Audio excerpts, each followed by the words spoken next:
Good day, I'm Stacey Ann Smith and this is your JIS News for Tuesday, June 17.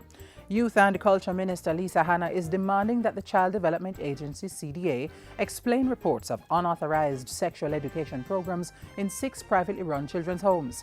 Though privately run, these facilities are supported and regulated by the government through the CDA. In a release, the minister said the sexual education programs were being conducted by human rights advocacy group Jamaicans for Justice for the past 8 or 9 months. However, the CDA reported last week that the agency only became aware of the initiative through a recent newsletter issued by the JFJ. In a letter to the CDA, Minister Hanna questioned the suitability of the material for the children. She said if the material was inappropriate, the children's homes would have breached operating guidelines. Minister Hanna emphasized that the safety and protection of children involved ensuring they were exposed to age-appropriate information consistent with Jamaican laws and the regulations governing the care of wards of the state. The youth minister said she received the names of the homes implementing the sexual education program and would report to the public on the findings of the CDA. The Urban Development Corporation (UDC) is encouraging more private sector partnerships in its development plan, saying there are many opportunities for investment. General Manager Desmond Malcolm told a recent JIS think tank that the agency was in the process of divesting several loss-making assets which should be attractive to private investors. They include the Catherine Hall Entertainment Complex. This is the home of Reggae Sons Fest, but we, after many years, we decided that it's best that we divest private. The idea is that we want that complex to remain an entertainment center. He said persons had already expressed an interest in leasing the complex. In the meantime, UDC is also looking to divest Long Beach 1 and 2 Winnie Grill and the Northern Car Park and the Ideal Warehouse downtown and wants private managers for the Downtown Transport Center. According to Mr. Malcolm, the successful divestment of some non-performing assets helped the UDC achieve a significant turnaround in its financial performance.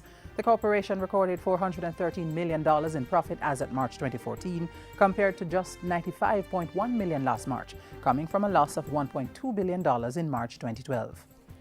The health sector continues to benefit significantly from public-private sector partnerships. The latest is the donation of critical medical equipment to the Accident and Emergency Department of the St. Anne's Bay Regional Hospital. The donation, valued at more than $1 million, was made recently by the Sandals Foundation. We value these kinds of partnerships through which we can move closer to achieving our health goals as a government. Our ultimate goal is to move towards developed country status, and that cannot be achieved without marked improvement in the holistic health of the population. Agriculture Minister Roger Clark is boasting of infrastructural investments that are facilitating further growth within the sector and for the country. Among them, he says, is the investment of $3.5 billion to construct chicken houses, pig pens and increase fish stock at Hill Run in St. Catherine. I went to another facility. 800 million is being spent, all in the name of agricultural expansion.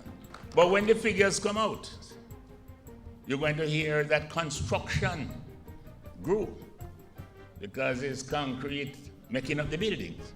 But if it were not for agriculture, those buildings would not be put up there. Minister Clark was addressing the National People's Cooperative Bank of Jamaica's 7th annual general meeting. Meanwhile, the Agriculture Ministry is placing great focus on unregulated slaughterhouses as it implements measures to tackle predial larceny. The Portfolio Minister says with the National Identification and Traceability System coming on stream shortly, the slaughtering of animals must be done at regulated locations. This butchering behind your house, and you catch cow and hang it up behind and a tree around it. Every animal will have to be butchered at a registered abattoir that the public health inspector knows about.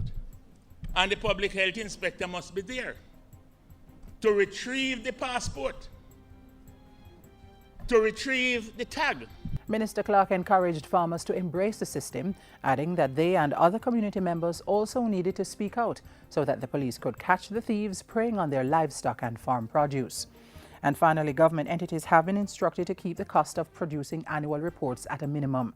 Cabinet issued the directive after a subcommittee on annual reports tabled its recommendations.